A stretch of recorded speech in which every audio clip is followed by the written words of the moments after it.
my father always wanted me to write this exam, but because of the family that I was married into, I had many hurdles. Family, there was a family understanding that nobody in this family, from this family, would serve any government job because of historical reasons. And I decided to write the exam on my own. And my husband encouraged me, my mother-in-law encouraged me, and my father encouraged me when he was there then. And I wrote the exam.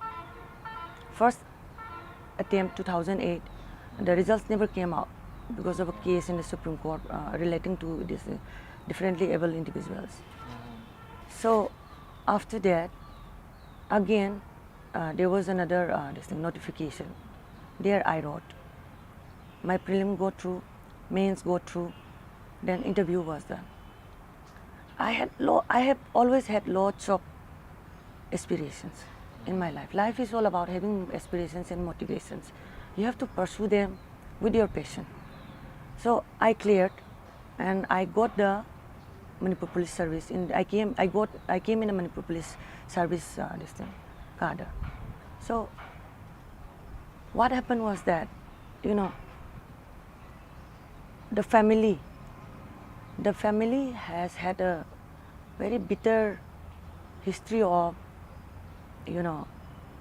harassment meted out to them by the state force, paramilitary, military, and state police equally, sometimes unidentified ones. So in the middle of the night, banging on your door with your AK butt, imagine 12:30, middle of the night. My mother, she was alone with her two children, two sons, and in-laws, grandparents, in-laws were in a far off room. When this thing happened, she would pick up the child, my husband, and run to her father-in-law's room, barely dressed. Imagine the pain she must have felt and what she must have undergone to survive in those situations. There is one story. It's a very, relevant story in the sense. She was cooking. We had this earlier, traditional, kitchen. She was cooking. There was this rice pot, and she was cooking the kang soy, something like that. This SP, particular SP, notorious SP, but he is known as a very good police officer amongst this fraternity. This came, and he kicked the rice pot that my mother was cooking. Kicked, and he asked her, "Where is your husband?" She must have said she didn't know. And he again told her, "You say your husband is not here, but how come you keep on having babies?" My husband was very, very small then. So you bring out the father. Who is this, a bastard, or who is the father of this child? Imagine. Such was the atrocity, physical, mental, as well as largely mental harassment. There has been a daily routine. It is a very unpredictable routine. Okay. Unpredictable, anytime. I myself have had that experience, but due to paucity of time, I would cut it short. Okay. So, the family has always had this need of protection from the state forces. Okay. So thereby, when I got MPS, my mother-in-law and the rest of the family were ecstatic. Okay. Ecstatic. But my father was no more there. He couldn't see the light of the day, obviously. In a way, it's considered a huge achievement. Now, when I entered the service, I knew how hollow it was. I learned later on. There was nothing inside, nothing upon which you can build up anything. Hopeless. So, in the meanwhile, they gave me the offer form. I accepted and submitted to the this thing, Secretariat DP. Then, I think it was December 16 or 17. In the night, late in the evening, appointment was given. I was told by my friend, even before that also, there was rumor flying around that I was not going to be given appointment because of my father-in-law and all these things. I thought, because I hardly believe in anything that I am told, just by the face value of it. So I kept on ignoring it, and then when this thing happened, I was called my best friend. She's in the Manipur Secretariat Service. Her name is Sunanda. One of the people who have stood by me through thick and thin, relentlessly. She called me up, and she was in tears, but somehow she had to let me know. She told me that my name was nowhere in the appointment list, and there was no post, vacant post, any reserved or left in the Manipur police.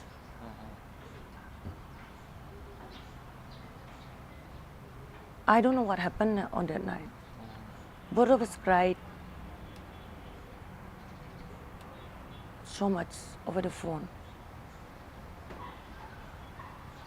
And the next day, I submitted a representation to the Minister, Home Minister, and the concerned, authorities. There was no reply. After 2 weeks, I again resubmitted a reminder representation addressing to the same people. I think it was after about 2 months. There was this, a letter was delivered at my residence. I was away from home within town itself. My mother-in-law called me up and asked me, a letter has arrived. Somebody has come to deliver a letter. Should I accept it or not? I told her, Mama, please check the date and make sure that you sign in the receipt and put your date on it, because it was post-dated. The letter had been dispatched from the Secretariat, I think on 11th, and it reached me on 21 or something like that. So my mom, being the cynic that she is, very intelligent and wise. So she interrogated that delivery peon or boy, from where you have come. And the guy told her, I've come from Secretariat. And she asked him a straight question. How did you come here? I came by foot. So how long does it take for you to reach from the Secretariat to this place? Did you take 11 days? So it went like that, and then there was this. I approached the Supreme Court because the High Court was on strike at that time. My fundamental rights were being violated, so I had to take the soonest, earliest, shortest possible legal recourse. That was to approach the Supreme Court. My case came up in the Supreme Court. My lawyer was my uncle's friend, Bhattacharya. He took up the case, and on the first day of this listing of my case, Chief Justice, I was told, the Chief Justice gave it was first case of the day. My case was the first case of the day. So the Chief Justice made a remark on the floor of the House, which is very rare, they say. They say that this case is of very sensitive nature. You come, because now the High Court has opened, you come to the High Court as soon as possible. It should reach us. I don't know what their intention was. It might have been good, because judges, not all are corrupted. and not all are good, as in everybody else. So there, it was sent down to the High Court. So some people started lobbying around my uncle, who is also my senior lawyer, Onam Harisar, Mamu Harisar. For me, he's Mamu Harisar and my uncle also. So he was approached by various individuals. Please hold the case. Don't file it in the High Court yet. We are reconsidering her case. Being the man of impeccable integrity that he is, he ignored them. He simply ignored them. So the case came up in the High Court and it was heard for the day. And just after that, before the next hearing came up, people started flocking around with the so-called good news. The so-called good news. And then I was given appointment sub judice during the course of a case, sub judice. Okay. They say they cannot do many things sub judice. They gave me appointment sub judice.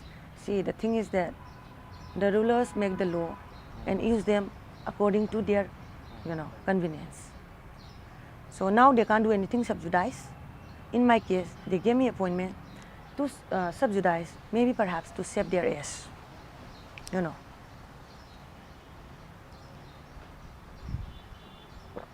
I don't have to apologize my language.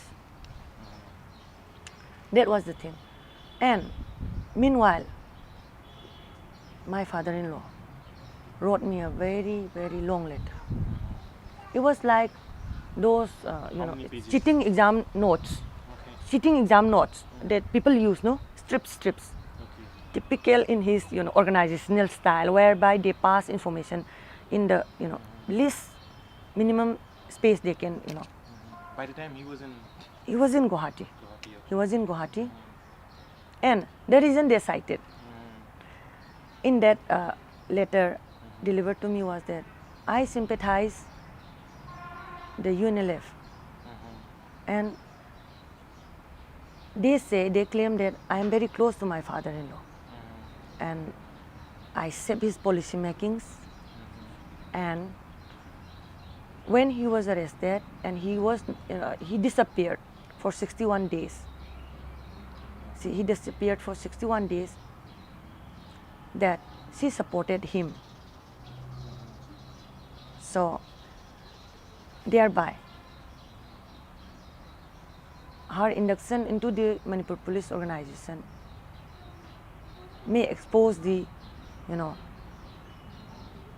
security and, state policies to unwanted elements.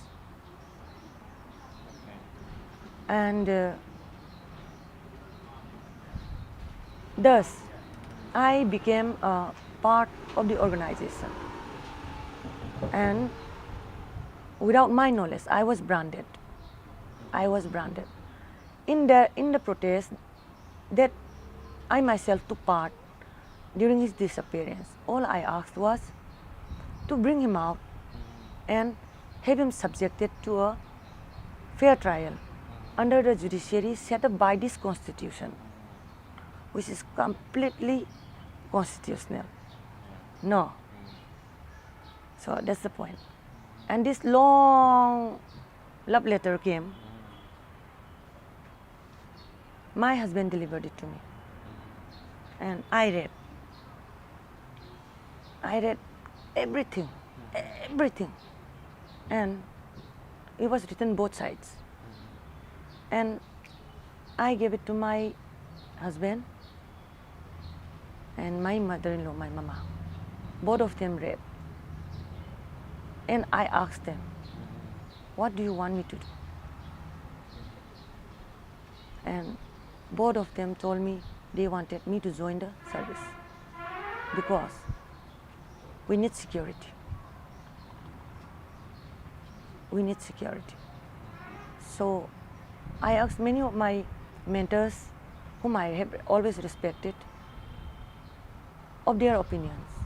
They all asked me to join. So reluctantly though it was, I accepted in on April 5th, 2013, and I straight away went for my basic training course to Nepal, Northeastern Police Academy, Umsao, Meghalaya. By then, 2 months of training had already been completed. So I went and joined there. Before I knew I was going to be given appointment, my friends in Nepal, my batch, they already knew that I was going to be appointed, given appointment from some relevant intelligence bureau officers.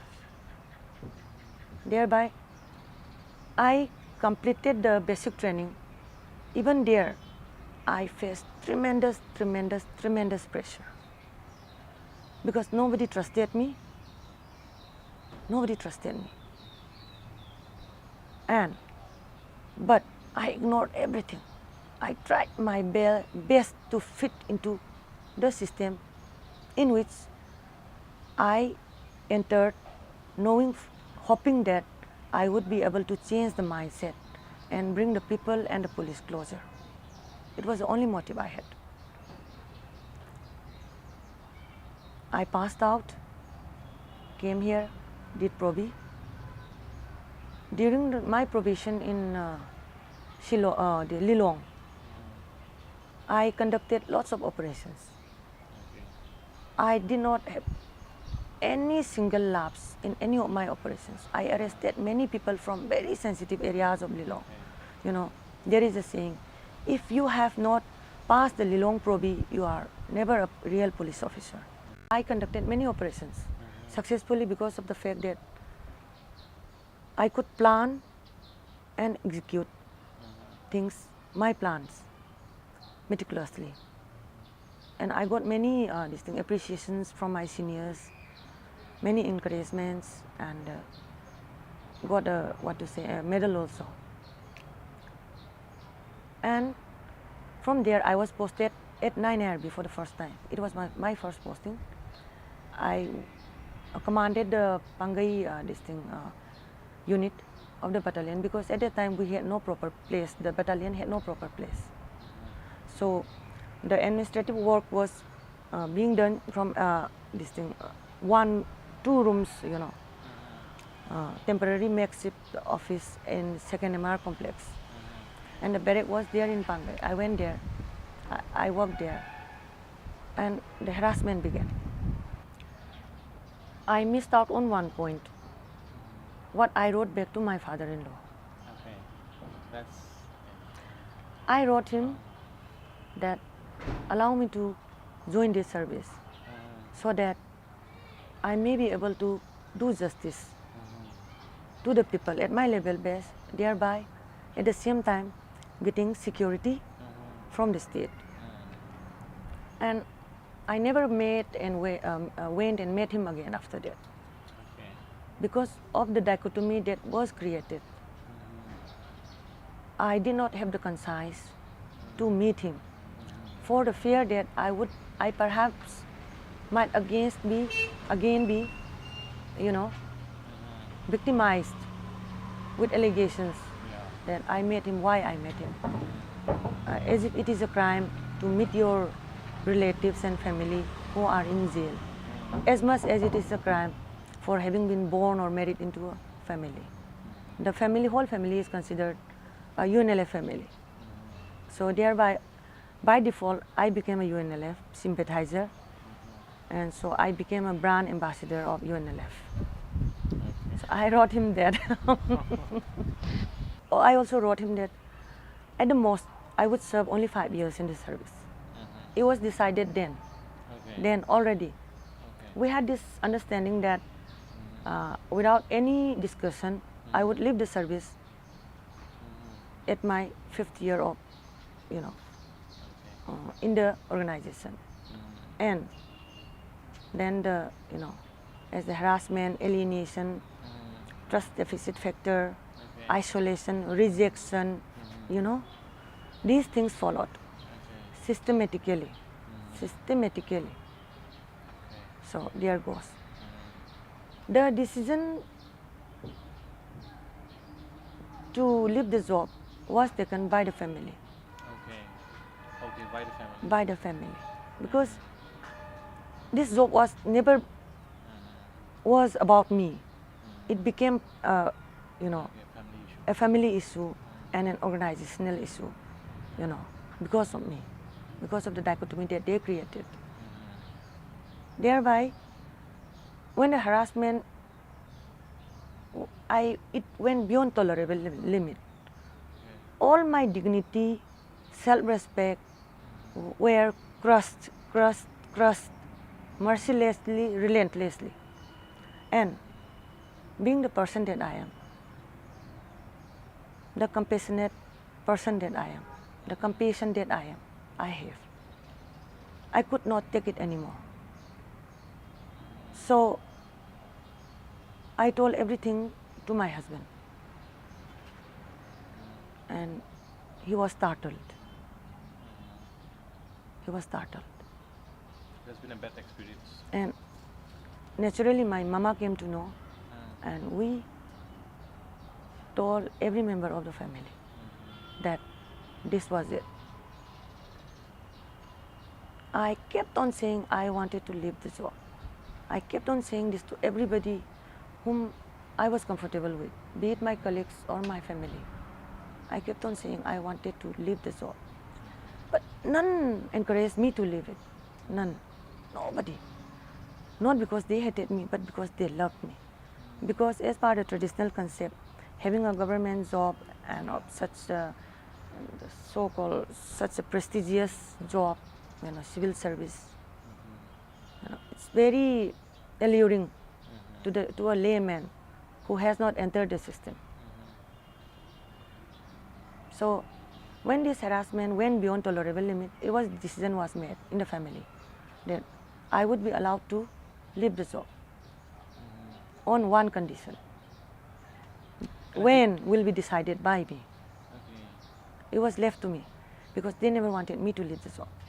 They permitted me to take my decision and on my own time.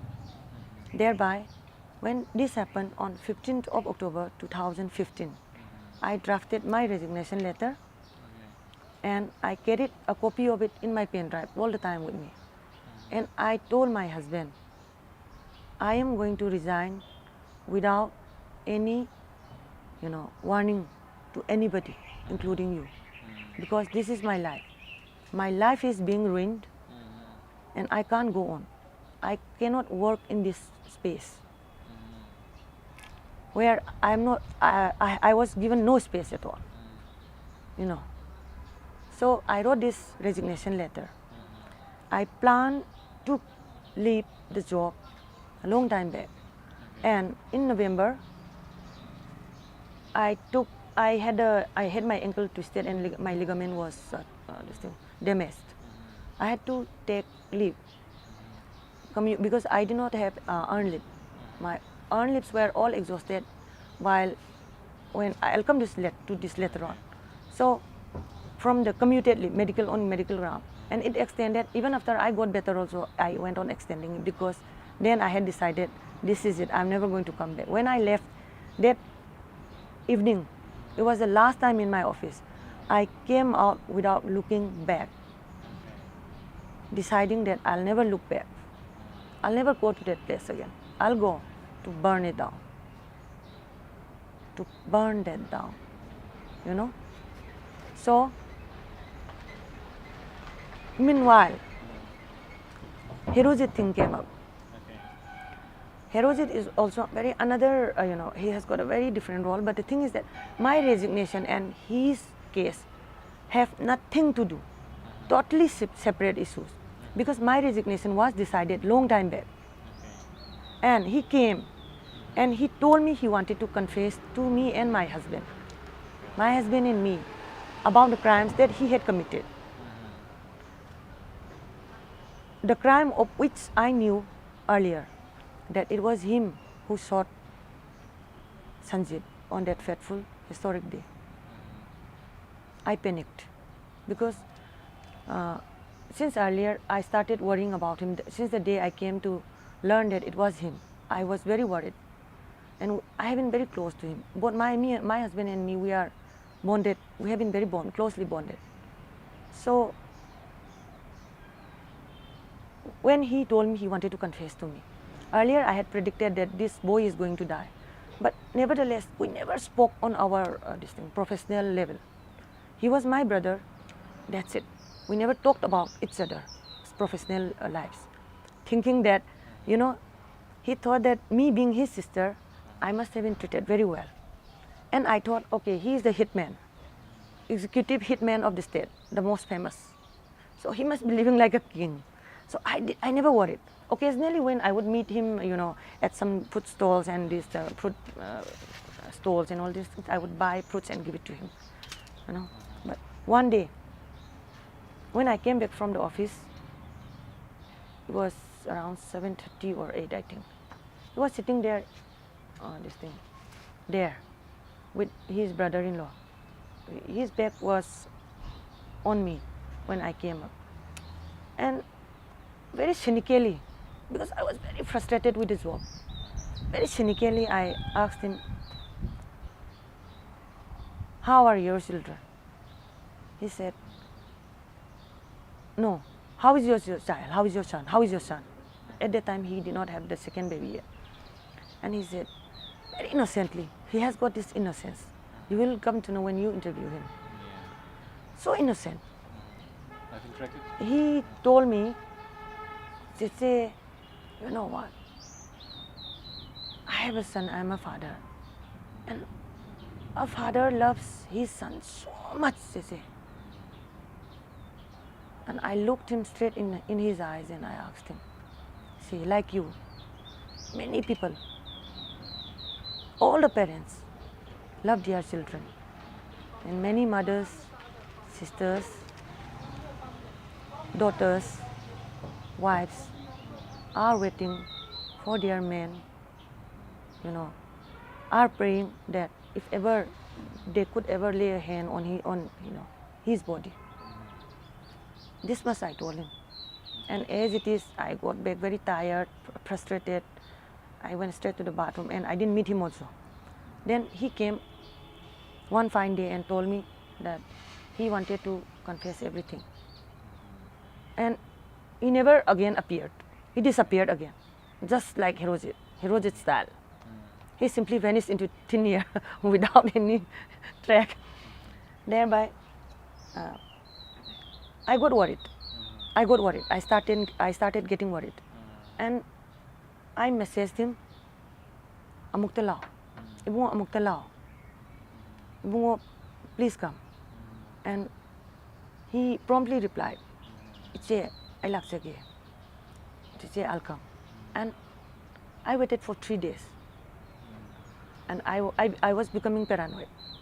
Because I couldn't force him also, and I couldn't enter his commando complex also, because of his vulnerability to the situation of getting killed, murdered. The third day again I sent him another message, and promptly again he replied back. And again on the third day I messaged him, and the language I used was, "Ibungo nangbo amukta lahauda." I told him that, because perhaps it was now or never. Then his days were getting very numbered, short. So the next evening he came. I immediately rushed back. I was still on leave. I immediately rushed back from where I was, and he told me. I was shocked, beyond my wildest nightmare. And I don't know till what time I sat, nearby this bone, with the bonfire. I just sat. The next day I was supposed to go somewhere. I cancelled it. He came and I gave him to. He took over. I didn't do anything. I only facilitated Hirojit's security. what I decided was that my leave would to be extended for another 2 weeks. So I decided I would resign in the first week of February. When this happened, I had to resign, because by being in this organization as part of law of this land, not part of constitution. I think you know what I'm saying. So as a government servant, and especially in the police discipline force, I could not indulge in such things. So in order to prevent myself from self-contradicting, the news was published, the revelation was published on 26 January, symbolically. And I submitted my resignation in the evening of 26 January. Because sooner or later, they were going to find out that they were going to think that I was behind everything. So I did not want to leave any room for them to harass me. No more victimhood. I would never be a victim again. So I insulated myself. Because, see, Constitution is very beautiful. India's Constitution is very beautiful. Patchwork, it may be one of the perhaps most beautiful masterpiece patchworks. Because Ambedkar, he knew India got its independence, prematurely. There was only transfer of power, no structural change. And he gave these 3 chapters, 3rd, 4th and the 5th. 3rd chapter comprises of the fundamental rights, which are nothing but human rights, enshrined in UNDP. Next, fundamental duties and directive principles of state policy. These 2 chapters are not enforceable in the court of law for its violation, but fundamental right is very, very much enforceable. It is the most enforceable thing. So what I felt in the job was that nobody was upholding the Constitution. To my horror and to my surprise, and I found it very funny also. Everybody was a joker, playing their prescribed roles, misusing all the laws that have been codified in the name of public, in the name of interest of public. And everybody was manipulating the laws and the Constitution for their own advantage. Nobody was upholding it. Who does? So I redrafted my resignation on 26th evening. So I requested them to uphold to make the violators of the Constitution uphold the Constitution, And I thank them for all the things I learned from the organization. I learned many things. Once the fundamental rights are, enforced in the true spirit of the Constitution, there will be no victim. Who is not a victim in Manipur? Who is a victim? Who are the victims? And how will we redress their grievances? This is the question. So I asked them to uphold the Constitution. I did not put a condition in my resignation for the fact that I came out because I came out. The basic fact is that the people of this region are being victimized by the violence being sponsored and propagated by both the state and the non-state actors. See, I may be branded UNLF, but if UNLF is yet wrong, I am literally very, very critical, extremely harsh. When it comes to public interest and security, we can't compromise on anything, because I love my children. Everybody loves their children, no? So what do I want for my children? Do I want this state of affair?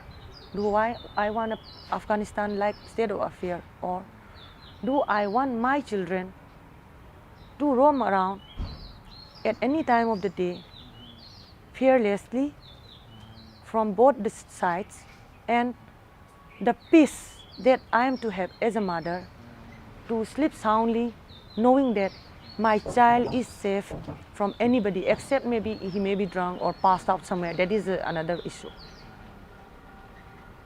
So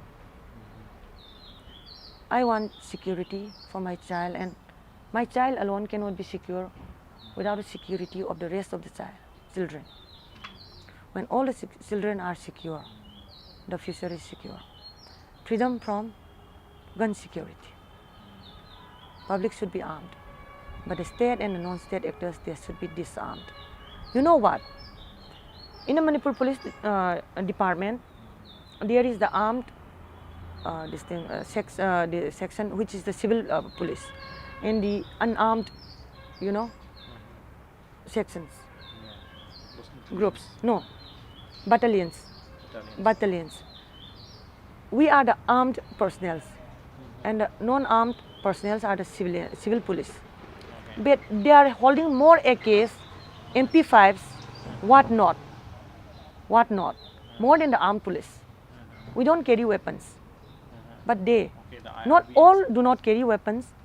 You know, some do in the battalions. Relatively, it is peaceful, and the workload is less, and there is less meddling of these things, politicians and you know, other higher ups, because of various reasons which I would not like to discuss here. So, as you see, police are ubiquitous all over. After the Manorama incident, we have not seen any army paramilitary in the, you know, vicinity of this heart of the city. Suddenly, Manipur police became militarized. Military deals with the enemy, they shoot to kill. Why we call police civil police? To safeguard the life and the property of the civil police, to protect their interests. But what do we see? Are they safeguarding our lives and property, or whom are they protecting? No, whom are they protecting?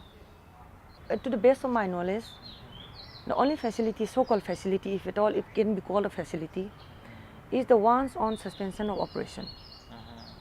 Being given a place in the 8 IRB, in the 7 MR complex. Those are the two individuals. You know what? How horrible! What horrible stories we have heard. And there may be many camps inside the army camps, army headquarters, and all these things. And leaving aside this rehabilitation and all these programs, the very vital fundamental needs of the police officers and all the police personnel in this organization, their basic remunerations, perks are not being provided. See, I got to buy the papers for my adjutant staff while I was in service. I bought so many things for the battalion, for my people. So that was it. So the system makes the man. Why the police are indulging in so much in corruption, so much horrendous corruption, and why they are doing all these things, all these heinous things, you know. Only a reform of the Manipur police organization will not bring peace. Will not bring peace for the fact that all issues are interconnected, interrelated. We cannot solve one issue or some few issues in isolation. The very issue is that the system. I am not saying I am anti-system or for the system. The system should be people-friendly, people-oriented. Thereby, Manipur police have a very important role to play. They should be made to do their duty, which is civil in nature. So, Civil in nature. Civil in nature. So, they have been militarized, especially after the Manorama incident. hugely militarized, because they have started acting as military. They have been killing people with impunity, with such impunity. All the gallantry awards are, given for, mostly for these things, killing in encounters that they call. So the crux of the problem is that Assam Police Manual, which governs all our activities, everything, it encourages gallantry medal for killing militants. During my Provi period, when we were attached in Pangai MPTC, a training college, Sir, I think it was Sir Dongel, he gave us a speech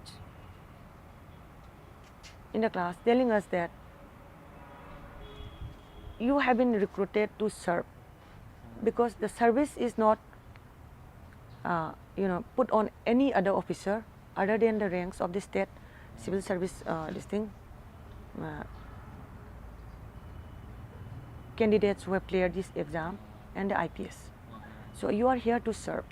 Do your best to serve the people. Serving means unconditionally helping people, for that person's interest, be it for the people or individual. So it was very profound. It was very profound, and I saw some helplessness and hopelessness in him also. I have never seen a happy policeman. Okay. Yeah. They are not happy. They are all fucked up people. Fucked up. Not because of their fault. They are being forced. They are being systematically abused and used, emotionally, physically, by the elites. It is a trend all over India. It is a trend all over India, especially in disturbed areas, in areas where they have declared disturbed, especially. So any specific like point out things? What is happening in central India? Any suggestion? What is happening in central India? The military and paramilitary, they do not operate there, because central India is part of India, they say. Why military should be to deal with enemy state. So Manipur has always been enemy state for them. No. As per, not what I am saying, as per what they have done. It's all about right interpretation. That's it. Nothing is there. And in the circumstances I was put into, whereby I was not trusted by my colleagues, by my seniors, even by my subordinates. I tried my best. I gave up almost half of my salary every month, for the battalion, for my own petrol, for buying the needs of the girls. It's an all women. It's a very, sad story of women in police. Somebody should make a documentary out of this. The girls out there, they are girls, young girls, all within reproductive years. Very young girls, fit, very fit. Dealing with them, to discipline them, is another thing, but you have to do it with love. It's not being done. Their needs are not being looked into by the higher ups, and especially me. I had this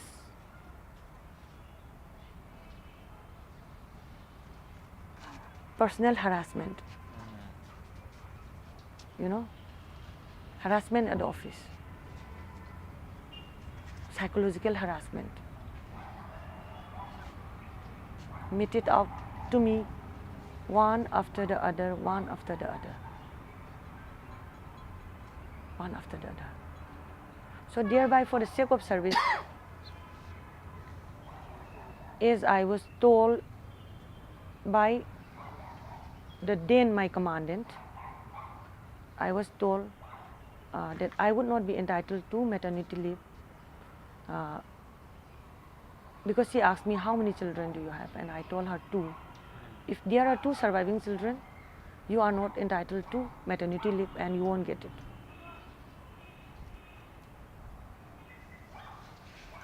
My whole world came crashing down, but I was strong. I accepted the challenge. So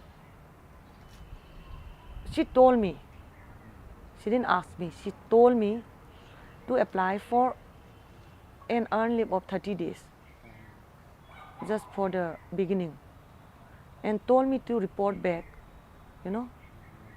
and be there in the battalion for a brief period, about 2 or 3 times a week. If ever I was given any duty, that she would manage at the PSQ. Sounded very rational and kind, It was my 3rd cesarean. After a gap of 8 years, my last baby was born 8 years back. I had a complicated operation and I could not recover. I was very weak, and then the fever, it kept on coming back. And I was under this mental stress, huge mental stress of reporting back to the battalion when my baby was barely 1 month old. He was supposed to be 24 days when I had to report back to the battalion. So I spent sleepless nights and I could not sleep. Before the expiry of this 30 days, my husband took my leave extension, earned leave extension letter again, which is to be sent to the commandant, to the PSQ, to the DGP. There, he spoke to the commandant, and she was hesitant to recommend my earned leave. Again, saying that, I'm so sad she is losing on her earned leave. It's so easy. She can come here 2 or 3 times and stay here 2-3 hours and then go back. Sounds very sensible. But my question is that, how can you talk that thing to a 24-day-old baby? Can you fix the timing for breastfeeding him as per the schedule of the police? Can you fix that with a 24-days-old baby? I need an answer for that. I extremely need an answer for that. And I am asking this not as a policeman officer, but as a mother. As a mother whose baby son, infant son, has been deprived of his right to mother's breast milk.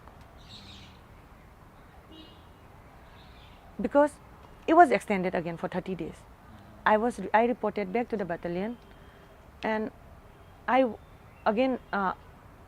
immediately I was made to take the roll calls and do these things. I have no problem with discharging my job.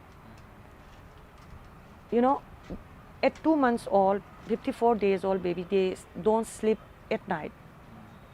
They sleep during daytime, and because their circadian rhythm is being settled during the first 3 months of their life. He would not sleep till 4 o'clock. I had to hold him in my arms whole night. Without any sleep, I will get down from the bed and proceed to the battalion to take the morning roll call, and I would come back for breakfast. Hardly this thing, if I am given the luxury, I would get about 1.5 hours, otherwise then 30-40 minutes. I never had time to hold my baby because I was always in a hurry. Always in a hurry. I was made to be in a hurry. And policemen are supposed to be in a hurry also. We should be able to deliver, anything at any given command, no doubt. If that is used to protect the public, then imagine what paradise we will be living in, you see. And I did everything, and thereby my deputy commandant, she went on maternity leave, and I was made the adjutant, and I was in charge of both ministerial and the adjutant sections. And there I was told that I was supposed to wear uniform being the adjutant. So before lunch it was uniform, except on Thursday or Friday or something like that. Many a times I forgot that it was Friday or Thursday, so I kept on wearing uniform only. Earlier days, I had this thing. I was in this PT dress all the time. So when I started putting on uniform, it was already summer. My breast started leaking, all over, totally wet. It would run down till here. And my baby would be so hungry at home. When I would come back for lunch, he would be sleeping. And I would forcefully wake him up and try to feed him. Before he is done, I had to rush back to the battalion again to be on time for 3:30, post lunch. It could not continue because I had to change my uniform so many number of times. And not only my uniform, my undergarments and all were all wet. So it became a very problematic for me. So I decided, I talked to my husband, and I spoke to some of my colleagues also, who has had this same problem when they went basic training along with me. Some of them left only 3-month-old child. So I got their advice, and I was told that there is medicine to stop breast milk. Perhaps it was one of the saddest days of my life. I went and met my doctor, gynecologist, and he asked me many times, are you sure, me and my husband. And I told Tamo, this is the only way out. If I have to be in this service, then I cannot function like this. I can't go around with a leaking breast all the time, all wet, soaking wet. And you never know when it comes out also. It comes out rhythmically also. I don't think you would know a mother. You would love a mother, but you would never know a mother. What a mother can do for her children. I gave up everything. I gave everything up for this service. I worked my ass off, day in and out, everything. And there were many irregularities. I found out. The commandant was thrown out of the battalion by the girls, and she started blaming me for everything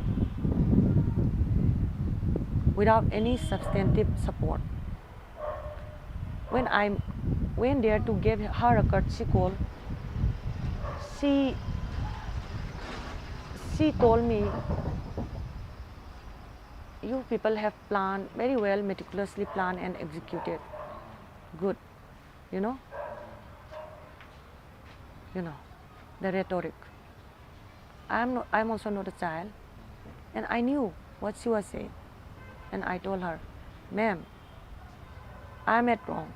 I could not command and control the girls on that day, but I'm not responsible for that, because there are many reasons for why that thing happened so repeatedly, which they refuse to recognize, because they themselves are responsible for that thing, and the scapegoat was me. And this next commandant came, right on the face, she abused me. We have intelligence in the PSQ about who did this, for having I performed the duty as an adjutant, a very small, minor irregularities, because she was not there in the battalion at that time. She was only in charge. All the abuses came, even after the former CO left, and then after the new one also came. Systematic abuse, man. Lots of allegations that I was indulging in irregularities pertaining to money and all. I never held any, this financial account with me. All the battalion related buying and transactions are done through different, sections, quarter guard and these things, quartermaster, MTO, and all these things, which I did not have any say upon. So I was made a culprit for that uprising. Thereby, it continued, and on many occasions, to my well-wishers who have been my friends, this typical kitchen politics started playing in my unit. They were talking about me behind my back, dissecting me without knowing anything about me, blamed me for everything. I didn't say a word. I accepted everything, did everything I was told. But then, one fine day, I stood up. Enough is enough. You know what I was made to do in Pangai? I was made the Pangai commander, post commander there. The day I went there, to the barrack, it was simply filled, full of shit. You know, those big flies, you know, coming out of maggots. It would bite on your face. You have to keep moving like this, you know. And the smell was so obnoxious. I had to keep my mouth covered all the time, all the while, you know, moving my hands.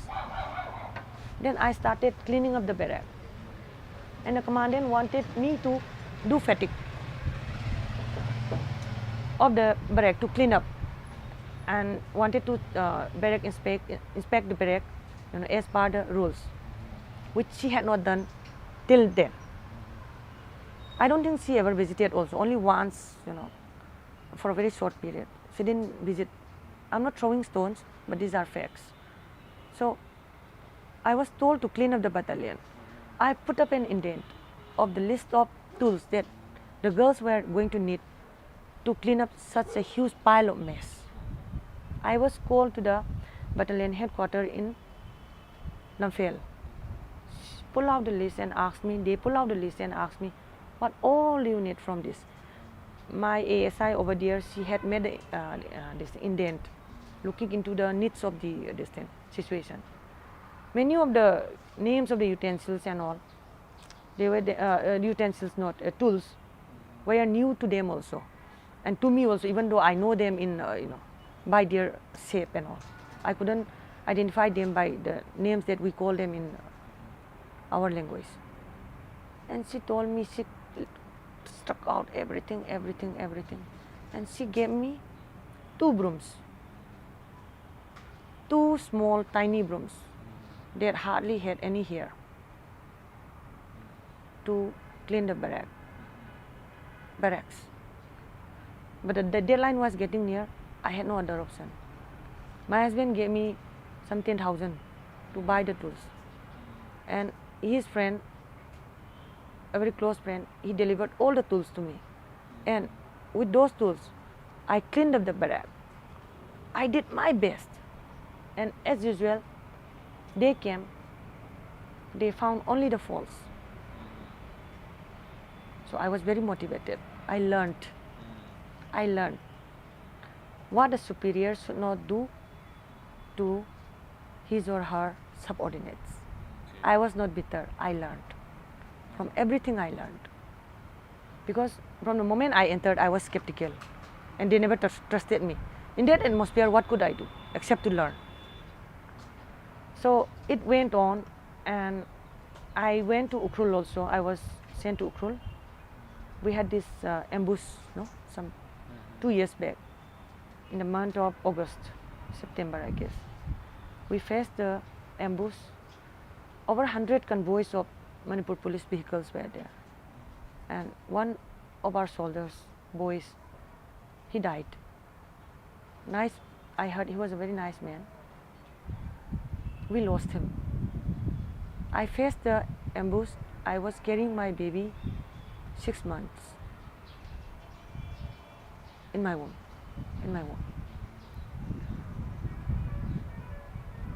And I continued without any complaint, because when it comes to discharging my duties, I won't complain. But harassment is something, harassment is never supposed to be there in your working atmosphere, is it not? This is the very issue, burning issue, one hot issue. So systematically, everything harassment. Systemic isolation, not trusting me, and unnecessarily harassment. Just for putting up one file, it had to be rotated how many times?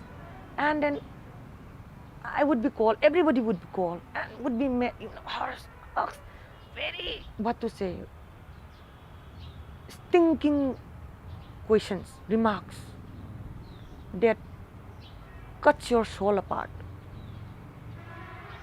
She may call me weak, but I am a compassionate mother. I have compassion on everybody. See, even if you have to scold, if you scold lovingly, nobody will hold a grudge against you. That's why people love me. I love people. That's why people love me. And the girls, they love me. My girls out there who are still rotting in hell, you should do something about them. They are rotting in hell. And I am a humanist. I believe in spirituality and kindness, none of which I didn't see in anybody. Especially some individuals who are, hardened bitch, trapped in a female body, monster. So I left the job. Erojit thing, I fast forwarded my pulled up my resignation date. I resigned. Thereafter,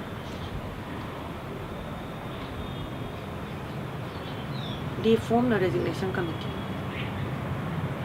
A summons was served in the form of a message. I looked at the summons and I did not like the members of the committee, because there is a maxim in natural justice: no one can be a judge in his or her own case where he or she is negatively affected or positively affected. It should be neutral. The committee members of my resignation, I do not consider them as my superiors or as human beings. I said this right on their face. You tell them, and I will give the reasons also, yes, and when right time comes.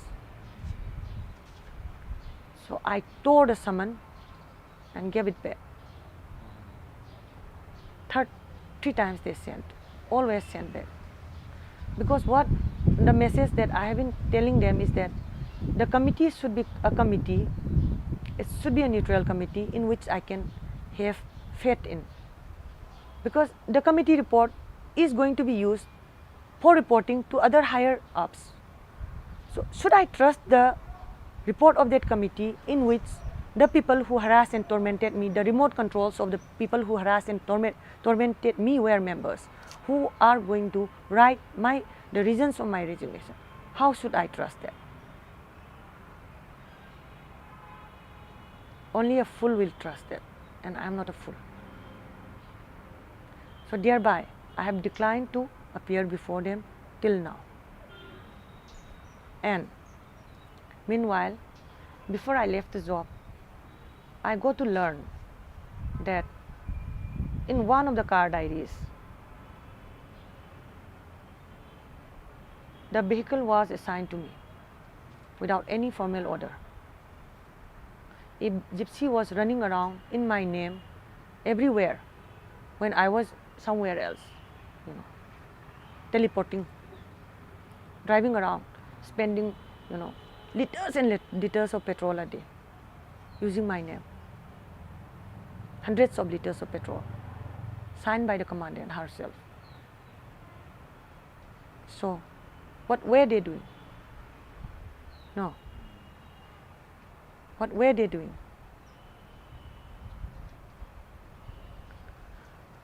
And I did everything for myself because I did not need my salary to maintain my family. So, being the person that I am, I gave back everything almost. Actually, it was bonded labor for me. Minay nai thang hai do. minai nai thang hai minai gi su minai pure slave to neba remuneration am ta bo phang da ba thabak su su bai thun su kok pa tolop su purak ta ba do is kok su sak kok se lai khai bane aduna tawbasi then this committee it should be neutral regarding this misuse of government petrol quota in my name. I click pictures of the irrelevant card ID pages along with all her signatures, color printout. I forwarded a letter to the DGP, to the commandant, informing him that this irregularity was being, done in my name by some higher up officials of the unit. So I requested him to look into the matter. So far there has been no official communication in terms of that. So far, nothing. So having waited more than near about 2 months, I submitted another letter to the DGP directly, and again no communication. So I exhausted my departmental remedy, grievance redressal remedy, thereby that thing come up, rehabilitation and all those things. So no reply. There is no rule or law that says that criminal case and departmental procedure cannot be taken up simultaneously. There is no rule. Somehow I went and lodged an information in the Imphal police station. I think it was day before yesterday. I made the OC and I submitted the written information along with relevant documents, because I was getting my travel allowance, because I was not getting my vehicle. Not that I have any complaint about it. I would never love to sit in a gypsy. It's too dusty for me. So I never had any complaints about not being allotted a vehicle. I went to the station and I was told that I could get a copy of the FIR by 10 the next morning. One of my boys, one of my sisters who worked with me, she came to meet me and she went to the IPS, Imphal police station, to get a copy of that, and then she was told that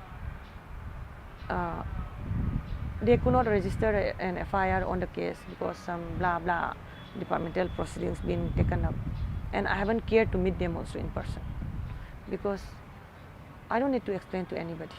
I don't have to, and I don't need anybody's fake explanations also. So the ball is in their court. They are not doing anything with it. So you can go to the Imphal police station and ask the OC what has happened to that information that Brinda lost regarding that misuse of petrol quota in her name. Nothing. That is it. I rejected the system. Corruption is just a symptom of the system. The whole system is, wrong. Whole system is wrong. Sangha laitaba mi hingma ngamra Manipura. Even for traveling on the road, we have to have sangha. Sibai thingnabadagi moidagi security phangnaba, akhoi sangha thiyeba. Adu itaragadi. Not only by reforming the police organization. Yes, reforming the police organization will help in achieving the needed peace and the confidence building between the people and the public by making the police discharge their, rightful duties, which is civil in nature. But we are being frisked and molested. You people are also molested, no? How can anybody touch my body? How can anybody? For what? Their national security is more important than my body or what? Is it not? So that is it. There is nothing. I rejected it, knowing fully well that I hope I am honored, in fact, and I hope that everybody else gets to know that there is nothing left in the system. Just the way I do, because I went in and I came out rejecting everything. That is the crux of the matter. A bureaucrat rejecting the system. It's a damn